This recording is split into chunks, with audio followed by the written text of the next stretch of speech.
et la France des affaires. Nous aurons le temps de développer.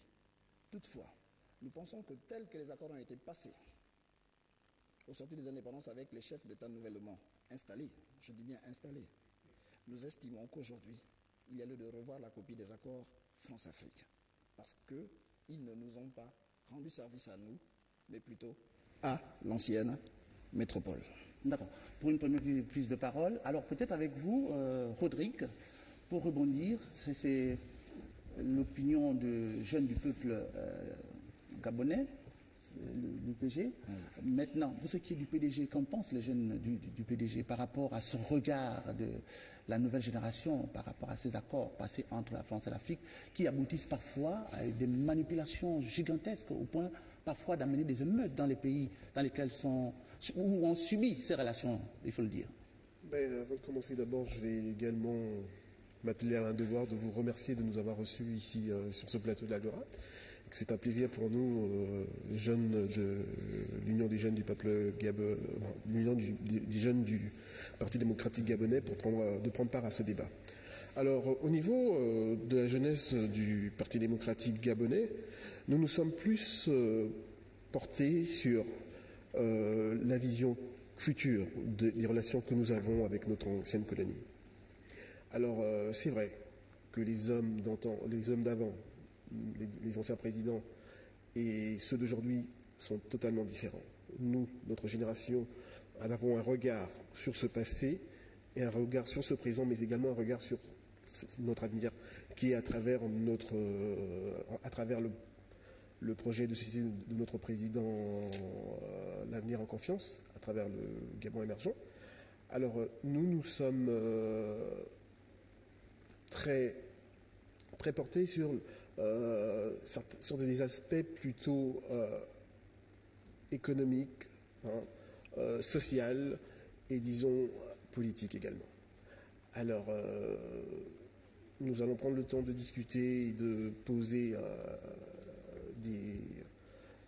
On verra tout au long de ce débat, hein, on va rentrer en profondeur, mais peut-être avec l'UDIS.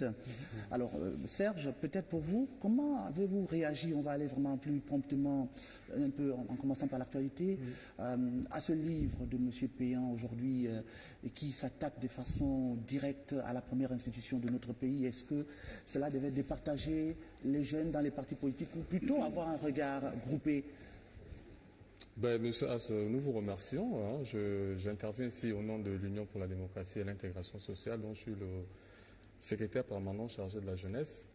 Le débat qui nous réunit aujourd'hui sur la France-Afrique et sur quel regard nous portons, nous les jeunes, sur cette France-Afrique-là. Je tenais d'abord à revenir sur un auteur que vous avez cité tout à l'heure, Monsieur Xavier François Descaves, qui est président de l'association Survie. C'est une association qui, depuis plusieurs années, se bat pour dénoncer aussi l'action de la France-Afrique quant à ce que les populations des pays africains n'arrivent pas véritablement à émerger parce que, étant engluées dans cette opacité qu'on appelle la France-Afrique.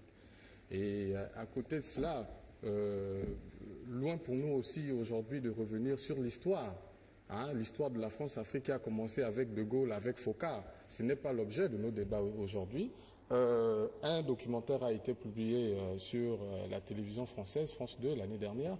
Et ce débat, il y avait deux parties. La première partie parlait de la raison d'État et l'autre partie parlait de l'argent roi.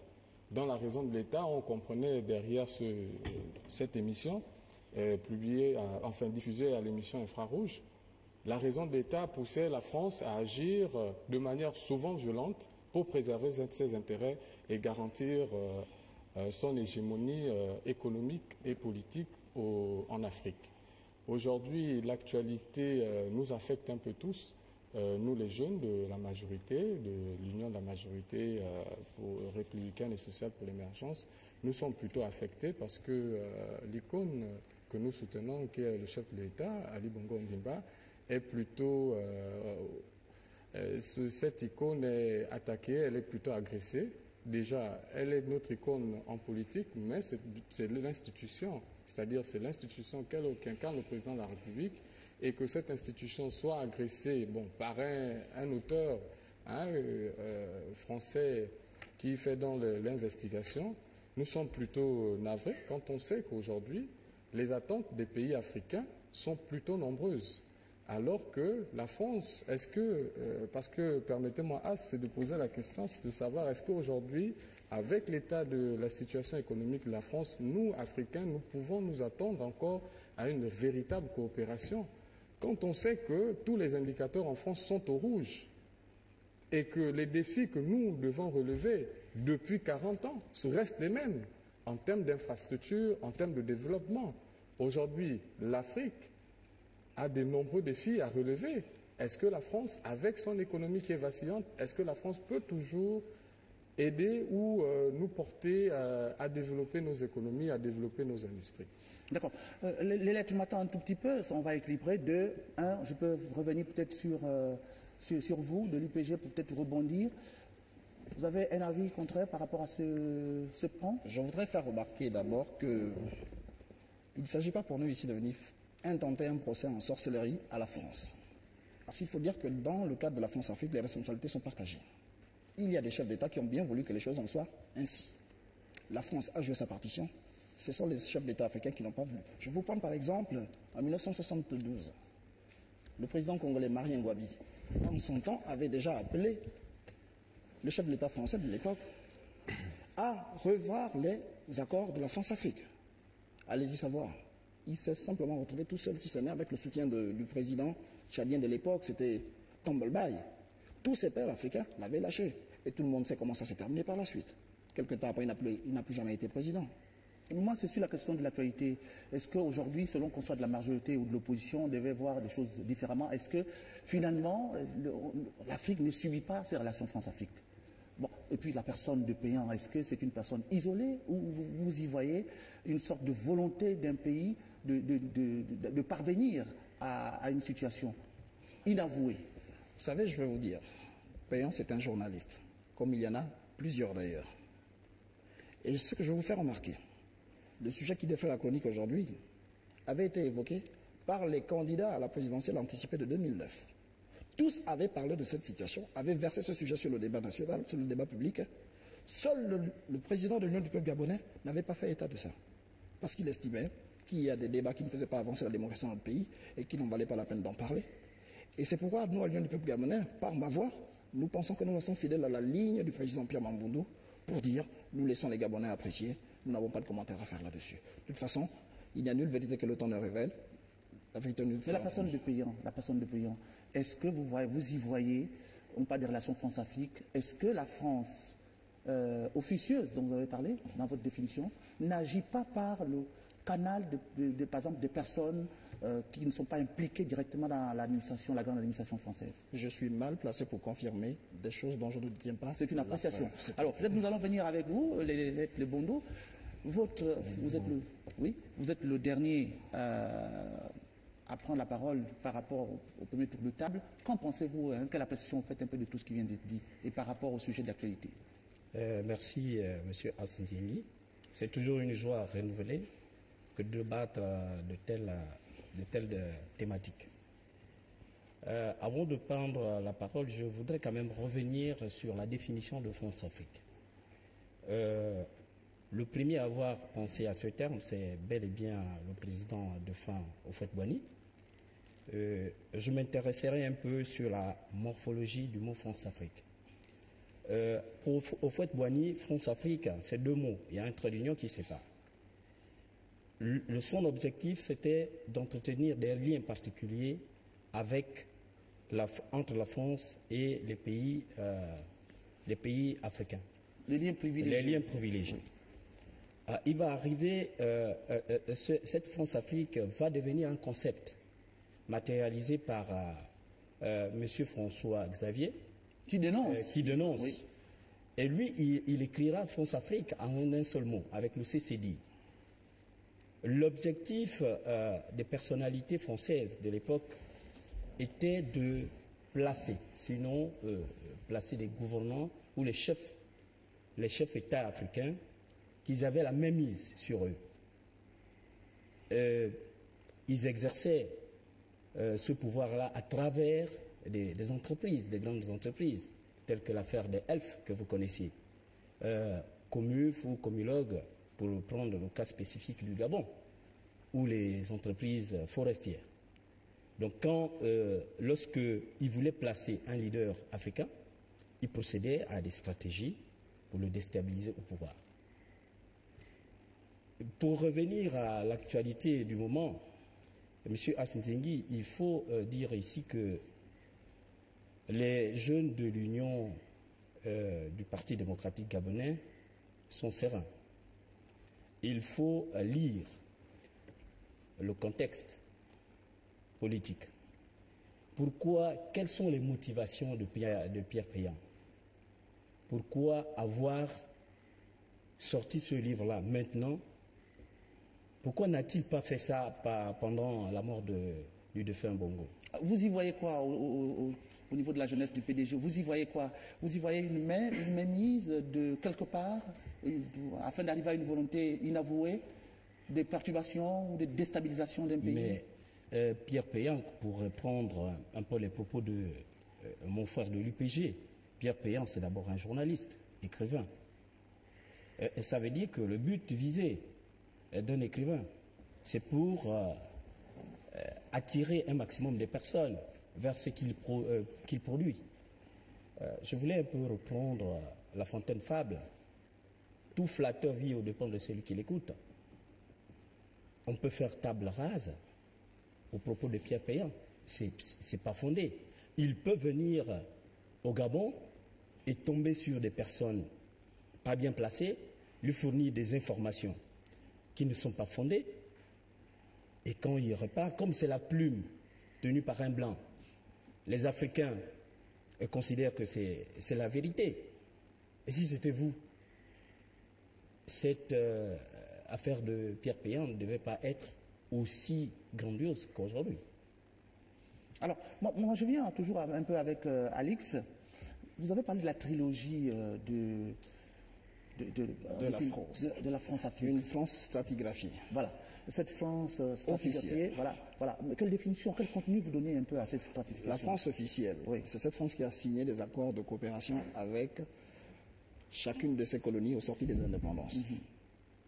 La France invisible engage l'ésotérisme. Parce que c'est cette France qui vient adouber les chefs d'État. Et il y a la France des affaires.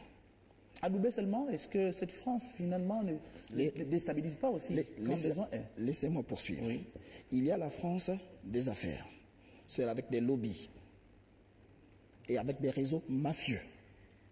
C'est en vérité cette France des affaires, le troisième palier de cette France, qui désigne, je reprends encore mes termes, qui désigne les chefs d'État africains. En non-respect des dispositions de notre Constitution et qui ne respectent pas le verdict des urnes. C'est-à-dire, pour parler comme lui, ils choisissent des marionnettes. À l'époque, on les appelait des gouverneurs noirs de la France. Des gens qui sont totalement à leur merci.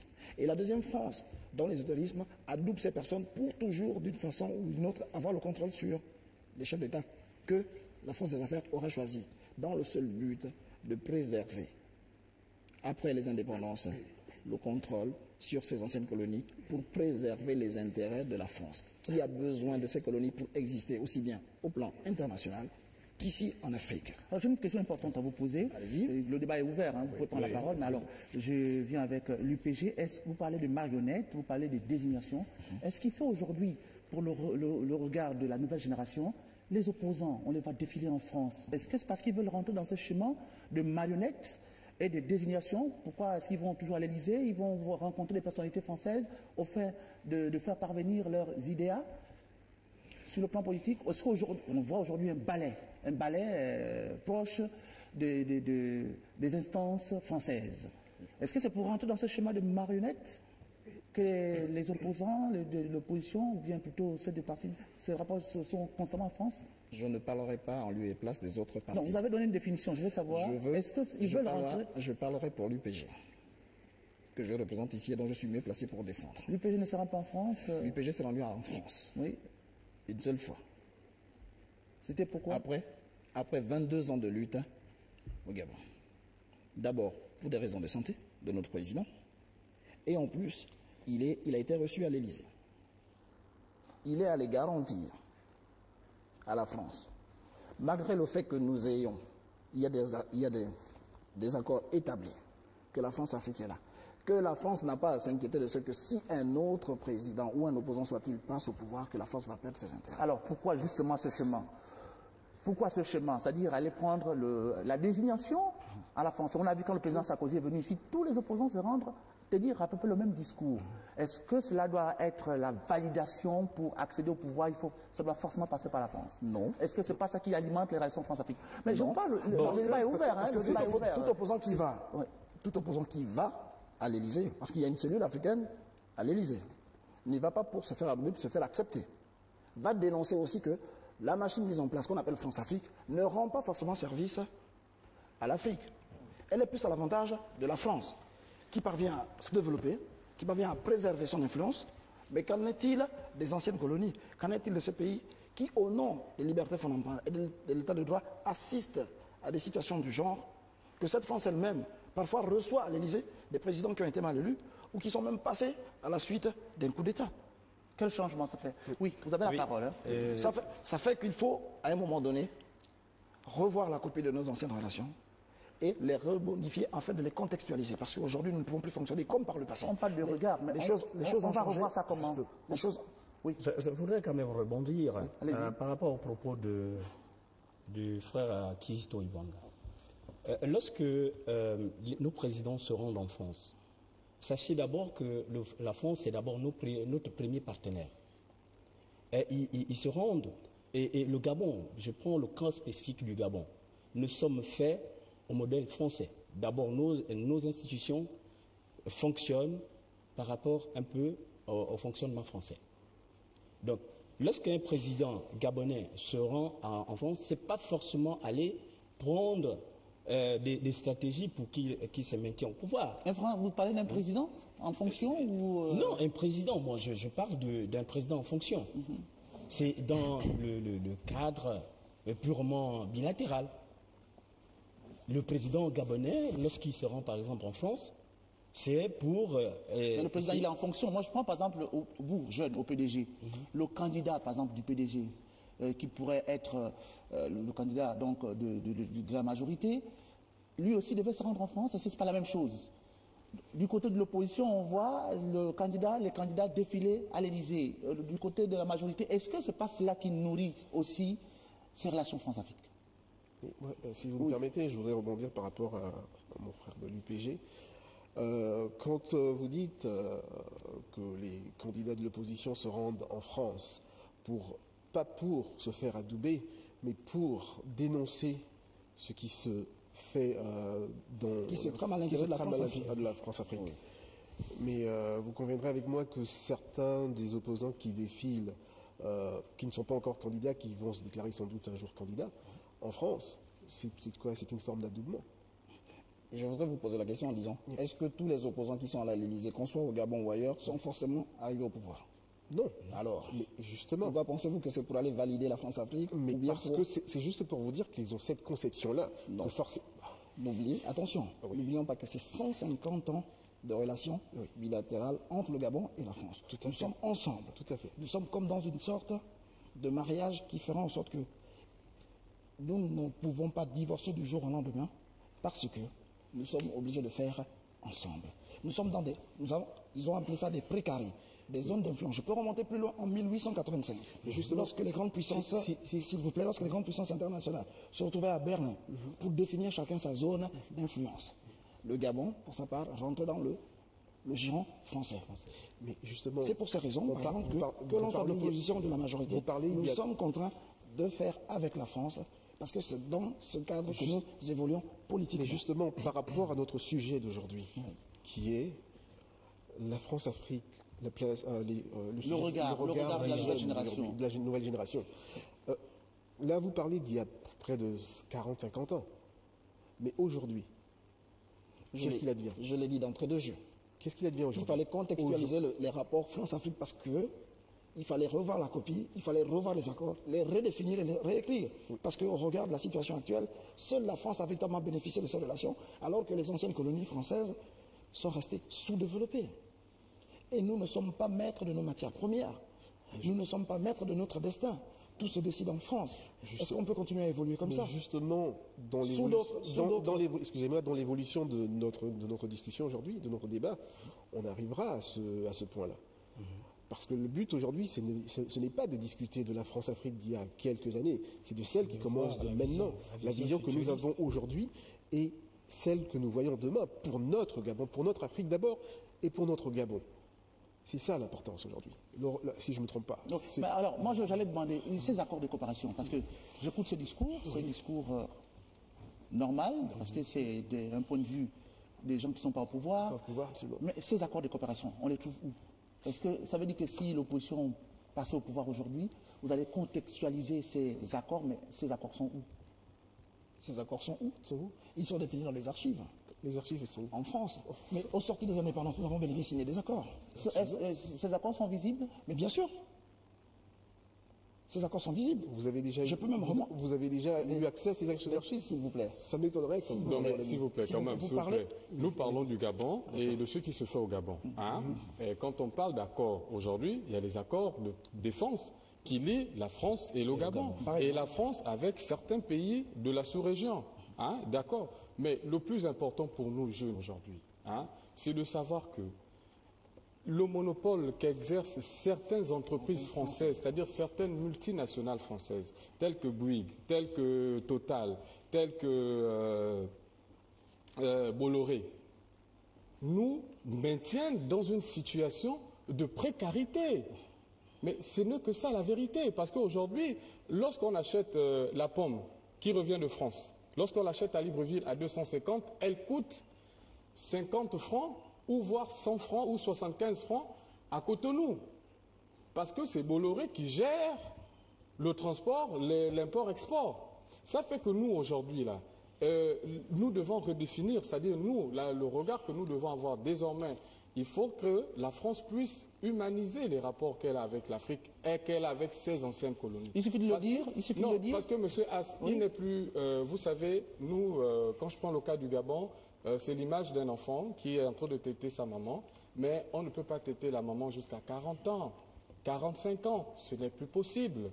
Ça veut dire que la France doit désormais ne plus exercer aussi cette politique de monopole dans le cadre de notre économie. C'est notre premier partenaire, mais aujourd'hui, comme je le disais tantôt, l'économie française connaît des difficultés. Mais on en vient, excusez-moi. Est-ce qu'avec cette économie vacillante, on va continuer à maintenir cette relation privilégiée? Mais Serge, on en vient justement, c'est pas ça le problème. Quand vous dites nous devons contextualiser ces accords, nous devons revoir, est-ce que c'est pas ça qui pose problème? On a vu par exemple avec la décision d'interdire la sortie de Touba. Est-ce qu'on a vu au Congo voisin avec le président Lissouba de vouloir, désorienter le pôle de production du pétrole? C'est que ça a valu. On a vu qu'aujourd'hui, que le président Bongo a voulu sortir le Gabon, disons, rendre multiformes les relations du Gabon en allant à la Chine et comme ça. On sait ce qu'il en est advenu. Est-ce que justement... Non, ce que nous disons, et nous, au sein de l'Union pour la démocratie et l'intégration sociale, ce que nous recherchons, c'est la plus grande adhésion et c'est l'unité autour d'un tel débat. Que ce soit des jeunes de l'opposition comme ceux de la majorité, 40 ans de France-Afrique, c'est trop. La France-Afrique est aujourd'hui frappée par l'usure du temps. Et aujourd'hui, le Gabon a de véritables défis. Est-ce que vous savez qu'aujourd'hui, on pose le problème de la route en 2014? Ce qui n'est pas normal. La France est au Gabon depuis 1958. Aujourd'hui, on pose le problème des infrastructures. Moi, je veux revenir, excusez-moi, lorsqu'on parle de la coopération, par exemple, avec la Chine, aujourd'hui, on a vu les réalisations chinoises, ne serait-ce qu'en termes de réalisation des routes. Lorsqu'on voit les routes réalisées par les entreprises chinoises, on se pose des questions. Quand on voit les grandes firmes multinationales françaises qui sont là depuis dans notre pays et qui ne sont pas capables de nous faire, en 93-94, on a vu les routes qui ont été faites à Libreville par les entreprises françaises qui n'avaient même pas de trottoir, même pas de caniveau. C'est pas de notre faute? Hein? C'est pas de notre faute? Mais est-ce que nous n'avons pas une part de faute là-dedans? Notre faute, c'est d'avoir été africains. Ah bon? Et d'avoir été derrière, parce que... les complicités, les canons de complicité qui se font par exemple au niveau de l'entreprise, si une route n'a pas de trottoir, nous savons comment ça se fait. Est-ce que ce sont les Français qui imposent? Lorsque, par exemple, les Gabonais vont prendre partie de ce que l'enveloppe allouée à la construction de la route soit divisée par 2 ou par 3 parce qu'on demande des commissions, ce dont, par exemple, les premières institutions ne sont pas informées, est-ce que c'est la faute de la France aussi, là? C'est pas...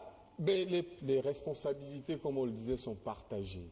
Mais, M. Haas, hein, nous sommes d'accord pour dire que les Africains sont aussi responsables que les Français de l'état de dégradement de nos économies.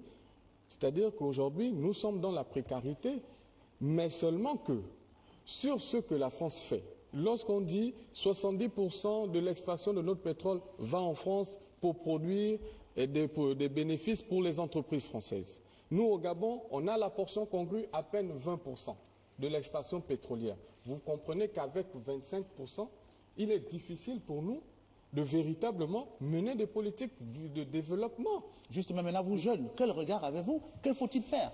Il ne suffit pas de le dire. Est-ce que vous pensez que les présidents africains n'ont pas voulu changer cet état des choses? Oui. Moi, je prends le cas spécifique de mon pays, parce que je ne suis pas bien placé pour parler des autres pays. Le Gabon, c'est notre pays. Vous allez constater, cher ami, en 2009, lorsque le président de la République accède au pouvoir, en octobre, il avait affirmé bien qu'il faisait la rupture et il ne connaissait pas la France-Afrique. Et l'ex-président français, Nicolas Sarkozy, avait corroboré avec lui. Et ça montre suffisant sur le plan économique que ici, le président a cette ferme volonté, c'est-à-dire il y a eu une nouvelle montée des présidents qui n'acceptent plus qu'ils soient manipulés. Mais est-ce que ce n'est pas un faux départ? Je parlais tout à l'heure de la double déclaration en fait en Afrique, notamment à Dakar et à Libreville, où le président, l'ex-président français, effectivement Nicolas Sarkozy, fait une déclaration sur le plan diplomatique et sur le plan militaire pour relancer, disons, ces accords. Est-ce que c'était franc? Est-ce qu'on n'a pas l'impression dont il a parlé, la France invisible et la France mafieuse dont parle François Xavier, n'est pas de mise aujourd'hui au point de nuire aux actions des présidents. Monsieur Haas, nous sommes en politique. À un moment donné, on ne montre pas la vraie face. Lorsque Sarkozy dit, d'abord, vous l'avez bien écouté, quand il arrive à Dakar, il dit que l'Afrique n'a même pas d'histoire. À partir de cela, Sarkozy ne montre pas sa véritable face. Nous sommes en politique. Et est-ce que aimeriez-vous que vous êtes premier, que vous laissez la place à M. Kisto ou à M. Serge Obolo? Malheureusement, les relations dans le monde aujourd'hui ne sont plus régies que par la préséance physique. Permettez-moi, aujourd'hui, sur le plan économique, parlant des infrastructures, aujourd'hui, le président de la République a marqué une rupture avec cette affaire de ce que j'ai qualifié la contre-diplomatie, la diplomatie parallèle. Donc la France-Afrique. Aujourd'hui, sur le plan économique, vous voyez combien de fois nos routes, par exemple, en train d'avancer. De 2010 jusqu'à aujourd'hui, on va pratiquement à 768 km, alors qu'avant, on était dans les 900 et quelques kilomètres. Ça veut dire qu'il y a une ferme volonté de nos dirigeants de s'affirmer sur les demandes des populations. Alex, peut-être Alex d'abord. Oui, je voudrais dire que Serge, je retiens le dernier aspect développé par mon interlocuteur ici pour dire que nous, désormais, la jeunesse gabonaise, sans distinction de bord politique, devrait amener la France à ne plus avoir une double face. Il faut révéler au grand jour ce qu'ils entendent faire dans leur rapport, dans leur relation avec l'Afrique. Je vais vous rappeler, pour des besoins d'histoire, qu'en 1981, lorsque François Mitterrand prenait le pouvoir en France, le ministre de la Coopération était Jean-Pierre Cot. Jean-Pierre Cot, par son temps, alors que le président Mitterrand marquait déjà sa volonté de rompre avec la France-Afrique, M. Cot était venu dire qu'il met un terme à la France-Afrique.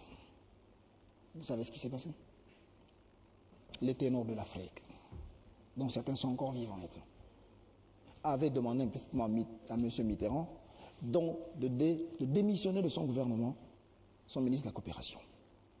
Ça, c'est en 81. Tout proche de nous, en 2007. M. Sarkozy est devenu président de la France. Il arrive au Gabon et il nous tient le discours dont vous venez de donner quelques extraits. C'est... Comment on l'appelle son ministre permettez-moi, je vais regarder dans mes notes, là. Parce que je venais de marquer ça. M. Bockel, ministre de la coopération, vous vous souvenez, avait aussi dit, nous sommes arrivés pour mettre une rupture avec la France-Afrique. Les mêmes chefs d'État, suivez mon regard, ont demandé ouvertement, et certains se sont gargarisés en disant, oui, nous sentons que nous sommes forts. On arrive à demander au gouvernement français de démissionner tel parce qu'il a dit des choses qui n'ont pas plu aux dirigeants africains. Vous voyez ceci pour dire que la France-Afrique est là. Mais je qu'on ait dit, on devrait revisiter les accords pour dire que là aussi nous avons notre part de responsabilité parce que ce sont les chefs d'État qui implicitement acceptent que les choses soient en l'état. Ceci parce que pour la plupart ils n'ont pas la main. Mon confrère vient de dire que il y a des entreprises françaises qui n'ont pas pu réaliser en 40 ans ce que certaines entreprises qui ne sont pas françaises sont venues faire. Et vous avez posé la question de savoir, alors qu'est-ce que les dirigeants ont fait pour peut-être appeler, pour faire un audit et appeler ces entreprises qui n'ont pas réalisé, parce que c'est quand même sur la base d'un contrat. Vous passez le marché, nous avons un contrat, les travaux doivent aller à leur terme, la qualité des travaux aussi, ça compte pour le développement d'un pays. Est-ce que nos dirigeants ont appelé ces entreprises françaises pour rendre compte de ce que le travail qui a été fait a été de mauvaise qualité? Non, pour la simple et bonne raison que ces personnes ont justement été choisies par ces lobbies français et qui les contrôlent. C'est ça la France invisible, la France mafieuse, où ils ont le contrôle des chefs d'État que j'appelle les marionnettes qu'ils ont placées là. Et ces derniers viennent là, non pas pour satisfaire les besoins essentiels de la population qui fait aboutir sur le développement, mais pour penser à leurs intérêts personnels. Alors, Kizito, qu'arrive-t-il lorsqu'un président, justement, en fonction, veuille se défaire de cette France mafieuse? Qu'est-ce qui lui arrive à ce président? Lorsqu'il a été mal élu? Non, je dis, supposons un président qui a été bien élu, selon vos expressions, Oui. qui veut se défaire de la France-Afrique, qu'arrive-t-il? Il y a des moyens de le faire. Qu'arrive-t-il? Qu'arrive-t-il? Oui. Il arrive qu'on attend la fin de son mandat. La France-Afrique va laisser tranquille ce président de la République? La France-Afrique devrait le laisser. Mais cela devrait se faire à l'épreuve de fait. à l'épreuve de fait. Oui. Jusque-là, nous n'avons pas encore assisté à la liberté d'un chef d'État d'exprimer volontairement ce qu'il entend faire vis-à-vis de la France-Afrique. Je sais que vous voulez prendre l'exemple de nos voisins ivoiriens, nos amis ivoiriens. Mais non, vous allez plus loin. On a le cas de Lissouba, lorsqu'il arrive au pouvoir et lorsqu'il a dit que le monopole dans l'extraction du pétrole ne devrait plus être dévolu à la France, on a vu la guerre civile qui s'en est suivie. Bon, moi, excusez-moi, M. Kizito, moi je voulais revenir quand même sur... Ici, nous ne venons pas faire un procès d'intention à la France. Hein? Vraiment, loin... On vient décrypter. Tel n'est pas notre souci. Mais quand même, je vais vous donner, je vais partager avec vous quelque chose qui m'attriste personnellement. Mon papa a été ancien combattant. Il a fait la guerre de 1945, il a fait la campagne d'Algérie, d'Indochine. Il était même président des anciens combattants victimes de guerre dans notre région. Il s'appelait Obolo Joseph. Et il est mort le 16 juin 2009. 2009, 2010, 2011, 2012, 2013, 2014, jusqu'à aujourd'hui, sa femme, son épouse, ne peut pas percevoir la pension de réversion. Lorsque moi je vais à la PRU de France, cette dame qui a 80 ans aujourd'hui, lorsque je vais à la PRU de France, on nous dit le dossier est en cours de traitement. Donc vous comprenez comment la France aujourd'hui n'est pas capable de venir en aide, même à ces dames-là, pour qui les maris sont allés se battre pour la France, notre très chère France, la France que nous aimons et que nous adorons. Mais aujourd'hui, nous comprenons que la France est limitée, ne serait-ce que pour payer une petite pension de réversion à une dame affligée, fatiguée. Dieu merci, aujourd'hui au Gabon, on a la CNAMGS. Encore que grâce à ce système-là, cette vieille dame-là peut se soigner, alors qu'elle avait en priorité, devait se soigner dans les offices français. Donc vraiment, c'est une petite parenthèse pour vous montrer un peu la difficulté que nous avons aujourd'hui en Afrique à accepter encore cette politique systématique. Parce qu'aujourd'hui, il faut aussi laisser le stéréotype. la France n'est pas la meilleure civilisation au monde, pour ne pas dire l'Occident. Parce que nous, Africains, qu'est-ce qu'on a toujours pensé? C'est que l'Occident, c'est le seul modèle au monde. Même quand ce modèle est en déclin, nous insistons toujours. Ce qui nous affecte, nous, Gabonais, aujourd'hui, c'est que par la France, le Gabon est coté au niveau de la scène internationale. On dit que le Gabon est un pays à revenu intermédiaire. La France a classé le Gabon comme étant pays à revenu intermédiaire, ce qui fait qu'aujourd'hui, la politique que la France exerce dans les autres pays africains n'est pas la même que celle qu'elle exerce au Gabon. La France a effacé la dette du Sénégal, du Bénin, du Burkina Faso, mais on a refusé d'éponger notre dette. L'aide publique au développement que la France apporte à certains pays, elle est en nette augmentation dans les pays de la CEDEAO. En Afrique centrale, elle est en chute libre. Et pourquoi? Il y a des raisons, non? Quelles sont les raisons économiques? Les raisons économiques, elles sont là, mais il y a une volonté quand même de la part des dirigeants français ou bien des entreprises, parce qu'à la fin, on se rend compte qu'aujourd'hui, le débat n'est pas tant sur une affaire de dirigeants, mais est-ce que véritablement c'est le président de la France qui donne le top aux entreprises françaises pour maintenir leur hégémonie, leur monopole? C'est la question que nous nous posons. D'accord. Moi, je voulais m'intéresser à notre pan vraiment de ce débat aujourd'hui, parce qu'il est question de porter un regard de la nouvelle génération par rapport à la France-Afrique, qui est exprimée à travers la trilogie dont a parlé Kizito ici. Mais il y a des comportements de complicité des compatriotes, de jeunes comme vous, à travers les réseaux sociaux, à travers, en l'occurrence, on peut dire que beaucoup, on le voit, ce serait contradictoire que ce soit dans la majorité, dans l'opposition et dans les lobbying apparentés à l'opposition, où on fait comme ce qui dirait un homme qui ferait des yeux doux à une femme. La France serait la plus belle des dames. Alors, on voit des complicités internes où on peint le Gabon complètement, comment dire, en mode très noir. Ouais. Est-ce que ce type de comportement ira pour grouper les forces de la nouvelle génération en vue de lutter contre cette France-Afrique? Je tiens d'abord à rectifier sur le chiffre que j'ai donné tout à l'heure. J'aurais voulu qu'on réponde à la question. Oui, le nombre de kilomètres, non, je vais répondre. Le nombre de kilomètres. En fait, de 2010 jusqu'à aujourd'hui, en 2014, nous avons 2000 kilomètres de routes bitumées sur l'aspect économique que je venais de parler tout à l'heure. Bon, pour revenir à votre question, ça n'engage que moi.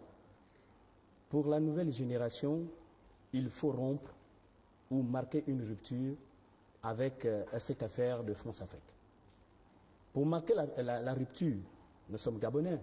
Il ne s'agit pas ici de l'UPG ou de l'Union nationale, encore moins du PDG.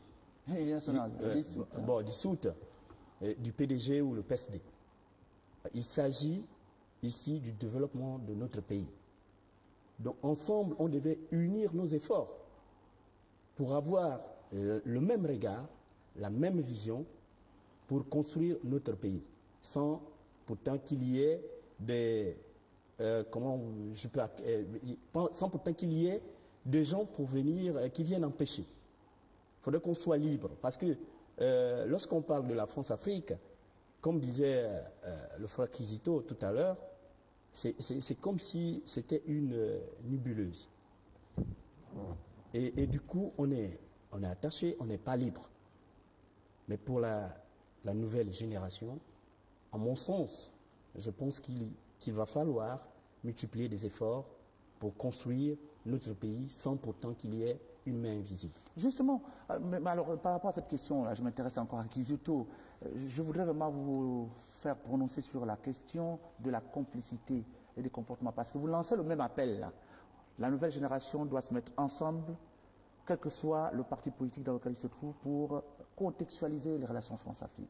Mais est-ce qu'on peut contextualiser les relations France-Afrique si on se comporte à nous, disons, à faire toujours référence à la France pour accéder au pouvoir, par des comportements de nuisance que nous observons dans les réseaux sociaux, ou des traits d'union, parce que là aussi les ONG en général, on voit que nourrissent leur caisse à travers les ONG internationales.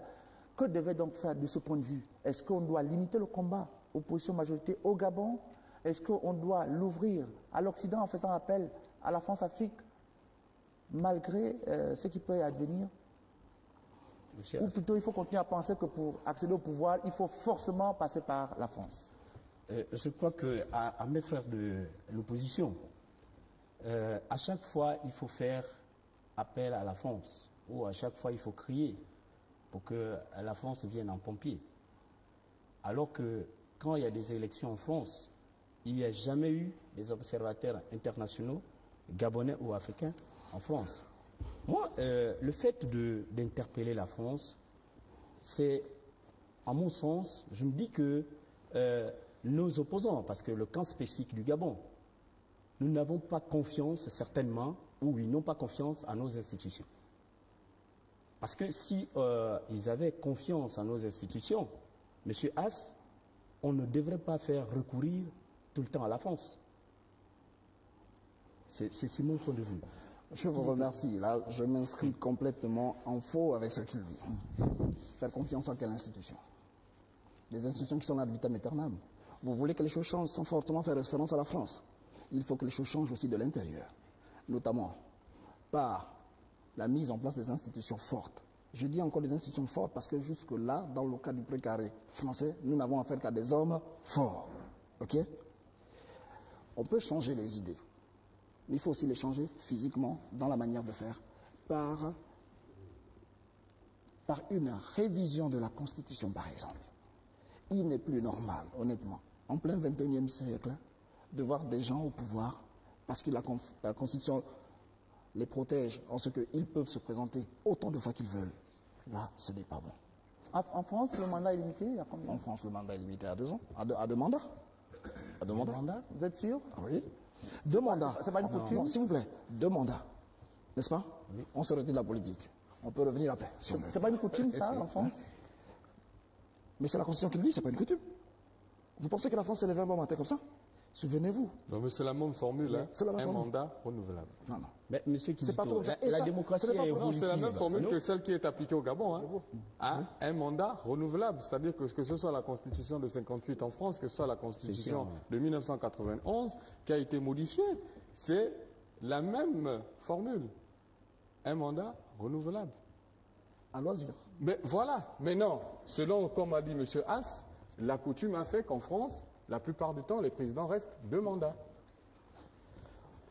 Voilà, donc ça c'est plus un débat institutionnel qu'un débat. Mais pour parler de débat théorique. institutionnel, Oui, oui.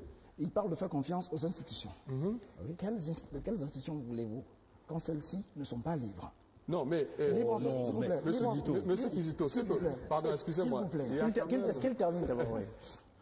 Quand ces institutions ne sont pas libres, en ce sens qu'à la tête de ces institutions, c'est des personnes qui sont affiliées à des partis. À quoi vous attendre? À quoi devons-nous nous attendre? À ce qu'un bon matin, le parti au pouvoir, qui rêve de rester longtemps, vienne déclarer un opposant vainqueur d'une élection. Ce n'est pas près d'arriver dans le cas du Gabon. Et ça m'étonnerait, je ne voudrais même pas rêver de la sorte. Il faut réécrire la Constitution pour limiter le nombre de mandats et vous verrez l'alternance tamponnée et même dans le changement de mentalité. Et progressivement, la France-Afrique n'aura plus à long terme. Ah, donc pour vous, la solution... Non, pas la solution. Bon, d'accord. L'une des solutions. OK? Monsieur Parce que Hass, tant que nous assistons à une sorte de deal passé entre les chefs d'État, bien les hommes au pouvoir, et la France-Afrique. C'est-à-dire, nous garantissons vos intérêts, mais vous nous laissez le temps que nous voulons au pouvoir. C'est ça malheureusement à quoi nous assistons aujourd'hui. Mais si quelqu'un pouvait... Mais Kizito, mais permettez-moi. ce qui reste encore, Permettez-moi, Monsieur Hass, quand même, permettez-moi. je voulais quand même lever un autre aspect, s'il vous plaît. S'il vous plaît. Ce que je dis ici, Monsieur Kizito, moi je suis pas d'avis avec vous. Sur votre Le droit. changement a commencé au Gabon. Le changement, c'est maintenant. Lorsque le Gabon décide de ne plus exporter les grumes d'Okoumé, mais c'est une décision qui fait mal à la France. Parce que les entreprises françaises qui vivent de l'exportation de bois sont en mal, telles que Rouget Gabon. C'est un problème. Lorsqu'on dit au Gabon que désormais, on ne va plus vendre du manganèse brut, ça veut dire quoi? Qu'on commence la première transformation de manganèse, quand on passe du silico-manganèse au manganèse métal, Cette transformation-là, elle profite à qui? Elle profite à nos industries. Parce que ces industries étaient développées en France. Nous, on pense que le changement, c'est maintenant. Ali Bongo Ondimba incarne une nouvelle génération d'hommes politiques, de dirigeants africains qui prônent beaucoup le panafricanisme. Moi, j'ai été d'accord avec le président lorsqu'il recevait le président rwandais Paul Kagame et qu'on se posait la question de savoir pourquoi on peut partir de Paris jusqu'à Madrid en voiture, alors qu'on ne peut pas partir de Libreville jusqu'à Kinshasa ou arriver sur une route bien bitumée et une route transnationale. Donc nous, on se dit aujourd'hui, le changement, c'est d'abord l'éveil de conscience, c'est-à-dire que la capacité qu'a chaque Africain, et moi, ce que j'aimerais avec M. Kizito, c'est de dire qu'aujourd'hui, l'unité la plus absolue sur ce type de sujet. Il faut pas éluder le fait que lorsqu'on pose ces mêmes problèmes en France, que ce soit de la gauche comme de la droite, ils sont toujours unanimes pour dire les intérêts de la France d'abord. Et l'expression « la France n'a pas d'amis », elle n'a que des intérêts. Elle ne vient pas seulement des hommes politiques de gauche ou bien de droite, mais c'est de toute la classe politique ensemble. Donc moi je me dis au Gabon, l'union sur la question de la France-Afrique doit être d'abord le premier. Vraiment, il faudrait que nous puissions nous fédérer autour non seulement du chef de l'État qui est déjà là, qui est au pouvoir, mais qui mène des politiques de rupture. Mais de rupture fondamentale, c'est-à-dire que ça, ce n'est pas une vue de l'esprit, c'est réel. Le bois ne sort plus, le grume de bois ne sort plus pour aller en France. Les entreprises françaises ont besoin, elles achètent désormais du contreplaqué pour parler de la première transformation. Oui. D'accord. Kizito, ensuite, le bois ne va plus en France, mais continue de sortir du Gabon. Non, le bois sort du Gabon transformé. Je vais vous dire. Lorsque vous vendez le grume et le contreplaqué, c'est du manufacturé. Donc, il y a de la valeur ajoutée. Ça rapporte plus à notre économie. Monsieur, oui, monsieur. Je voudrais vous dire ceci. Lorsqu'on prend une décision, on analyse tous les contours. En disant, nous faisons ceci parce que voilà le résultat que nous voulons atteindre. Okay? On a certes interdit l'exportation des grumes de Koumé, par exemple. Quelle est l'incidence de cette mesure dans l'économie? Dans l'économie, 2000 emplois créés. 2000 emplois créés. Vraiment, plus de 2000 emplois créés. Mais là, vous m'étonnez, vous pouvez m'apporter la preuve. Mais ne racontons pas n'importe quoi. Nous sommes sur le plateau, nous sommes suivis par des Gabonais. Oui, absolument. Alors que le chômage est en constante hausse. C'est pas parce que le chômage est en constante hausse que le chômage au niveau de l'activité forestière est en hausse. La logique voudrait, s'il vous plaît, permettez, la logique voudrait que lorsqu'on crée 2000 emplois, pour vous paraphraser, la logique voudrait que le chômage baisse. On crée 2000 emplois, malheureusement, le chômage augmente. Peut-être que ce n'est pas des Gabonais qu'on emploie. Si vous me le dites, peut-être. Il y a quand même. Non, vous savez, la semaine dernière, nous étions. La semaine dernière. Si j'ai encore la parole. Je suis d'accord. La semaine dernière, nous étions dans le cadre de. Non, laissez-moi finir. C'est moi qui avais la parole. Il va rebondir ensuite, vous avez la parole. Attendez. Laissez-moi finir. La semaine dernière encore, nous étions dans un quartier de Libreville, dans un quartier sous-intégré. Nous étions à Kembo avec notre président Hervé Patrick Opianga. Nous sommes allés rencontrer les jeunes de Kembo. Lorsque nous avons discuté avec ces jeunes-là, la première difficulté qu'on a au Gabon, lorsqu'on parle en termes de chômage, le chômage concerne les personnes qui sont qualifiées, des personnes qui ont une profession. Aujourd'hui, même un ouvrier est qualifié. Donc, lorsque nous allons dans les quartiers, nous rencontrons la plupart du temps, c'est des jeunes manœuvres, c'est-à-dire il n'a aucune qualification, mais il n'intègre pas forcément la catégorie de chômage. Il va reprendre donc la parole. Ça fait que la politique que nous faisons, que nous voulons prôner et que nous invitons nos amis du PDG, dans le cas de la majorité, qui ont le pouvoir et qui ont les rênes du pouvoir, c'est de pouvoir donner la possibilité à ces jeunes qui sont dans les quartiers d'avoir des politiques de réinsertion et de formation pour les permettre. Avec vos 2000 emplois créés, dites-moi combien de jeunes avez-vous employés en Kembo? Combien avez-vous pris en Zanyon? Et comme la jeunesse ne se limite pas à Libreville, combien avez-vous pris à l'intérieur du Gabon? Allez voir, moi je vous donne, je vous mets je vous prends au fait, je vous dis, ne me dites pas, allez voir la zone économique d'un corps. En ce moment, il y a au moins 2 entreprises qui font dans la transformation du monde. Non, ce n'est pas ça le problème. Monsieur, je vous invite après cette émission, nous pouvons aller vers la zone économique pas ça ma préoccupation. Pour vérifier et toucher du doigt la réalisation, donc la première transformation. Monsieur, je ne suis pas en train d'inventer. Ce n'est pas ça ma préoccupation.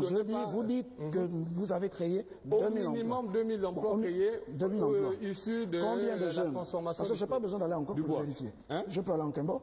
Moi, j'habite dans Rayon, par Mais exemple. les Je jeunes peux aller en ne sont Zanzibar. pas à la maison, ils travaillent. Non, mais c'est pas ça. Pour ceux qui ont de l'emploi. Vous savez, je vais vous dire une chose. Vous allez conclure, parce qu'on va donner la parole de l'autre côté. Je suis d'accord. Oui. Que, vous savez, le président Bongo, père, gérait le Gabon avec 1300, 1500 milliards de budget. Depuis l'arrivée du président Ali Bongo, le budget a doublé, voire triplé. Sauf que, parce qu'il y a certaines mesures qui ont été prises pour que l'économie soit rentabilisée ici. Mais malheureusement, sur les faits et les actes, cela ne se ressent pas. Et c'est là notre combat l'UPG en disant, vous avez été élu sur la base d'un projet, mais jusque-là, cela a du mal à prendre forme. Quand il me dit 2000 emplois, parce qu'on intègre le bois, mais enfin, mais je m'étonne. D'accord. Est-ce qu'un coq a la capacité d'utiliser 2000, à travailler 2000 personnes? Non, je vous le dis, Mais après enfin, l'émission vous- dira encore. Vous êtes véhiculaire, monsieur Kizito. Rodrigue, vous avez la parole. Ensuite, monsieur Lebongo. Moi, je pense que nous devrions, à cet instant du débat, orienter réellement maintenant notre débat vers le futur de notre nation, du Gabon. Parce qu'aujourd'hui, il faut se mettre en tête que les hommes ont changé. Les hommes sont en train de changer. Non, les hommes ont changé. Parce que notre président aujourd'hui, Ali Bongo Ondimba, nous le fait savoir aujourd'hui, nous le montre avec sa vision de l'émergence, qui nous permet aujourd'hui de ne plus nous se sentir assistés par ce qu'on appelait la France-Afrique, et qui nous ouvre des voies, nous, nouvelle génération, de pouvoir entreprendre des actions autrement que le passé. Et il est vraiment temps que nous pensons à faire des choses ou à poser des actes qui nous permettent d'aller vers un idéal pour notre pays. Et aujourd'hui, s'atteler à parler de la France-Afrique parce qu'elle nous a retardé, nos entreprises n'ont pas pu évoluer, les entreprises françaises nous ont spoliés. Moi, je pense que le débat, quand je venais, c'était surtout dans ce volet-là. Et je pense que nous, en tant que jeunes de la nouvelle génération, nous devons nous porter vers cela. Et nous devrons en débattre. D'accord, monsieur Très Lebongo. sérieusement. Oui, je voudrais quand même dire au camarade Kizito, il a été quand même Non, je ne suis camarade. pas camarade. Il a été quand même camarade. Je n'ai jamais été Bon, camarade. j'ai Très titillé bien. un tout petit peu. Rectificatif. Oui. Merci. En fait, le changement dont il est question ici, ce n'est pas un changement de personne, c'est-à-dire M. Kizito Ibwanga deviendra Obolo. C'est parce Mais que le changement, nous avons été au PDG par exemple, aujourd'hui tu es à l'UPG, c'est un changement. vous avez été au PDG avec qui? Nous avons été au PDG. Vous et moi? Kizito. Je vous invite à aller vérifier vos archives. Ok, Je n'ai nous avons mené- jamais souscrit à une adhésion au PDG. Ok, Je n'ai pas de mais carte de nous membre. avons mené Je n'ai quand jamais même- cotisé. nous avons Donc, mené ne venez quand pas même- faire des déclarations comme ça à Oui. la télévision. Nous sommes suivis Mais par des nous Gabonais. avons quand même Je mené- n'ai jamais été au PDG. Kizito, Rectificatif. oui. Donc, Vous je n'avez jamais été je au vous PDG, invite- je mais vous vous invite à avez mené. rectifier. Dites que Mais- je n'ai jamais été au PDG. Non, Non, dites-le. vous avez été avec Dites- moi au dites-le. PDG, Jamais au de moins la mener vie. des activités du Je n'ai PDG. jamais été avec vous au Bon, PDG. c'est Non, pas bien Monsieur grave. Nzengui, vous m'excusez. Hein? Je ne peux pas laisser C'est pas laisser bien grave. poursuivre de telles affirmations. Il n'a jamais J'ai eu la carte, mais il a été avec moi au J'ai jamais PDG. été au PDG. Mais vous êtes qui pour être au PDG avec vous? Nous En avons quelle année? mené des activités Ce du que PDG j'aimerais vous en dire, 98. je vais vous rafraîchir la mémoire. Oui, Nous étions à Mouila, j'étais au lycée Boucavel. grand footballeur. Écoutez, lorsqu'un jeune, il incarnait la jeunesse, l'espoir de Mouila, je me permets de parler de lui ici. C'est vrai que dans ma discipline, on ne cite jamais les contemporains. Mais je vais être obligé de le faire pour éclaircir une bonne fois pour toutes. Non, vous n'avez pas Un certain besoin Jean de citer les s'il noms. vous plaît, un certain Jean d'Iramba, ok, qui venait à Mouila pour dire il réunit tous les jeunes avec qui il veut travailler. Je me sentais honoré de ce que dans ma position de jeune, voilà quelqu'un qui voulait m'impliquer à l'action politique pour le développement de Mouila. Ce dernier encore, au cas où il aurait oublié, que j'ai soutenu n'avait pas été présenté sous le label du PDG. PDG. Celui qui était présenté sous le label du PDG, c'était M. Alfred Mabika. Dirama était indépendant. Là encore, ce n'est pas le PDG. Oui, Bref, Kizito, s'il vous plaît. on va évoluer. Non, on non, va s'il vous évoluer. plaît. Monsieur C'est le mon temps de Président, parole. c'est très important de dire ces choses. Mais c'est mon Je temps de représente un parole que parti. vous prenez. Je représente un parti, nous sommes suivis. Je suis responsable des jeunes. il n'est pas bon pour vous de venir dire des choses qui ne sont pas vraies. Mais c'est... Je n'ai jamais été au PDG. Ok. J'ai Laissez-moi peut-être évoluer. soutenu la politique de quelqu'un qui était PDGiste, mais ça ne fait pas de moi un PDGiste. Comme d'ailleurs nous en avons. Vous et moi, Ok, oui. vous et moi, on se parle bien. Oui, on se parle bien. Et ça, c'est parce que nous sommes amis que je suis forcément PDGiste. Non, pas Si c'est le cas, alors vous êtes un PDGiste. Non, pas du tout. Alors, Pas du tout. Donc acceptez ce que je ne suis pas un PDGiste. J'ai eu ma Merci. carte du PDG, j'étais en Merci. 5e. Je n'ai jamais eu de carte Et du j'ai PDG. commencé- Monsieur Lélé, évoluer dans le débat, on va pas Bon, faire mais la moi, polémique. en fait, concernant au niveau des emplois, je voudrais ici appuyer l'argument de mon cher frère Obolo. Je suis de Langounier. Aujourd'hui, quand vous arrivez à Mouila, il y a une grande majorité des jeunes qui travaillent à Hollande. Ça, je peux vous le prouver. Il y a une grande majorité des jeunes aujourd'hui qui s'investissent à IGAD, à Mouila. Ce n'est pas un leurre, mais il y a véritablement le changement à commencer.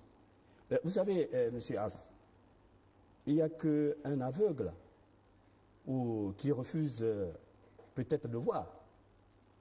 Mais ne nous reprochons pas. Pourquoi reprocher à l'enseignant le risque d'avoir pris le risque d'enseigner?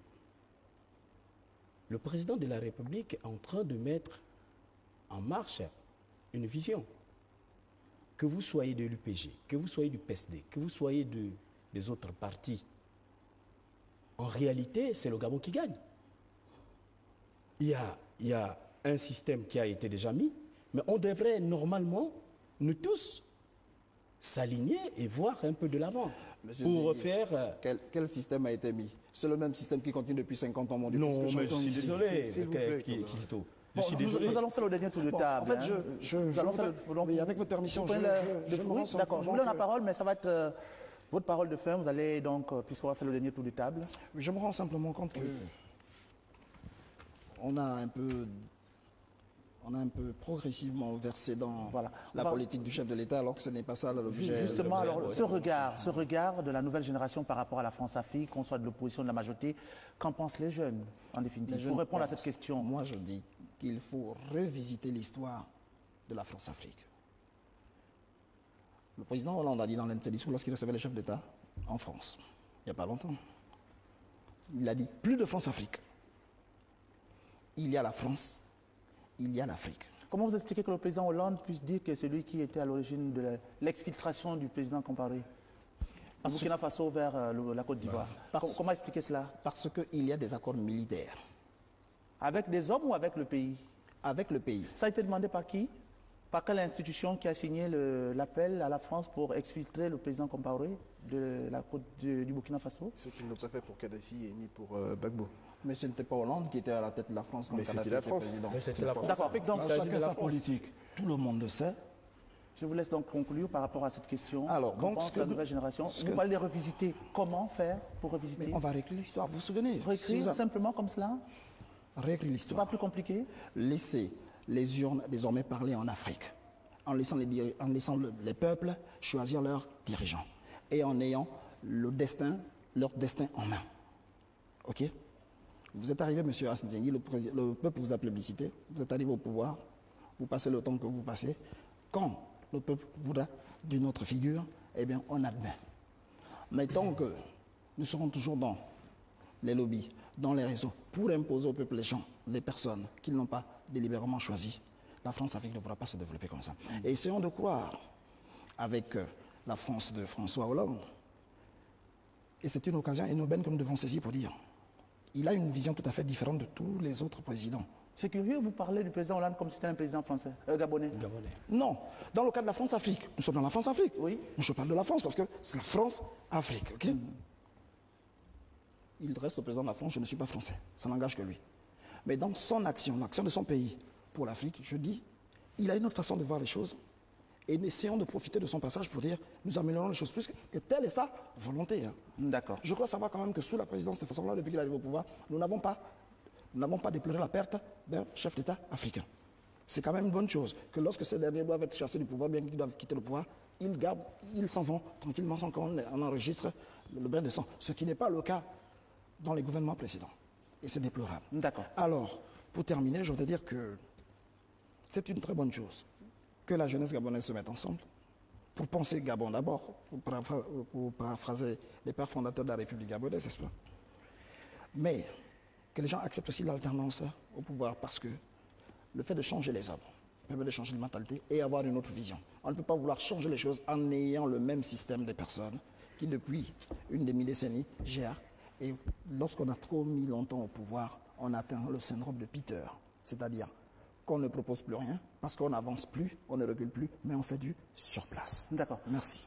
Monsieur Serge, vraiment, je vous donne 1 minute, parce qu'on va faire en 1 minute, vous allez conclure. Mais en 1 minute, je vous remercie d'abord, As, pour nous avoir invités à l'émission Agora. C'est l'Union pour la démocratie et l'intégration sociale qui vous remercie. Nous sommes ravis. Et pour dire aussi qu'aujourd'hui, nous jeunes Gabonais, nous souhaitons que les rapports entre la France et le Gabon soient plus humanisés, entre la France et l'Afrique soient davantage plus humanisés et que ce soit une coopération gagnant-gagnante qui donne la possibilité véritablement aux Africains de répondre à leurs exigences de développement. Les défis pour nous sont nombreux et nous attendons beaucoup de la France, même si nous savons que la France aujourd'hui, en l'état actuel des choses, parce que les faits sont têtus, n'est pas toujours capable de répondre à nos défis de développement. Donc nous invitons la jeunesse toujours à plus d'union et à plus de sérénité, parce que le Gabon c'est notre pays et le Gabon qui gagne c'est celui que nous souhaitons, et nous vous remercions encore. D'accord. En tout cas, beaucoup de responsabilités. Alors, Rodrigue Djembi, 1 minute. Ouais, 1 minute. Je vous remercie encore pour cette émission. Donc moi, j'abonderai toujours dans le même sens, comme quoi les hommes aujourd'hui sont totalement différents. Et je pense que avec l'avenue du président de la République, Ali Bongo Ondimba, et avec son programme de société l'avenir en confiance à travers sa politique de l'émergence, ça nous donne à nous, jeunes Gabonais, la possibilité de voir l'avenir autrement, de ne plus tenir compte de l'Afrique, de la France-Afrique, qui aujourd'hui, pour nous, pour un jeune de ma génération, ne compte plus. D'accord. Monsieur Bongo. Oui, je tiens à vous remercier, Monsieur As. C'est des moments aussi importants de l'histoire de notre pays. Pour moi, pour la nouvelle génération, la France-Afrique est une nébuleuse du passé et du passé. Pour preuve, ça a pris fin, selon à mon sens, fin à la mort de son maître à penser, Foccart.